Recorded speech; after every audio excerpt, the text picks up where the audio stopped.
श्री स्वामी समर्थ. तर बघा, आता पितृपक्षाला सुरुवात झालेली आहे. तर या पितृपक्षामध्ये आपल्या पितरांची सेवा करण्याला अत्यंत महत्त्व असते. त्याचबरोबर बघा, या पितृपक्षामध्ये पिंपळ वृक्षाची सेवा केली तर पितृ आपल्यावर संतुष्ट होतात. त्याचबरोबर बघा, पिंपळ वृक्षाची सेवा करण्याला अत्यंत महत्त्व आहे. पिंपळ वृक्षाची सेवा केल्याने आपल्यावरील पितृदोषसुद्धा दूर होतो. तर बघा, पितृपक्षामध्ये पिंपळ वृक्षाची आपल्याला अत्यंत प्रभावशाली सेवा करायची आहे. ती सेवा म्हणजे दररोज नित्यनेमाने पितृपक्षामध्ये आपल्याला पिंपळ वृक्षाला पाणी अर्पण करायचे आहे. तर त्या पाण्यामध्ये आपल्याला थोडेसे कच्चे दूध आणि काळे तीळ मिसळून हे पाणी आपल्याला पिंपळ वृक्षाला अर्पण करायचे असते.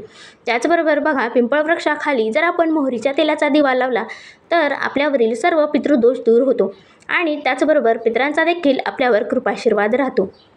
तर या पितृपक्षामध्ये पिंपळ वृक्षाची सेवा आपण आवर्जून करावी. पिंपळ वृक्षाची सेवा केल्याने आपल्यावरील सर्व पितृदोष दूर होतो.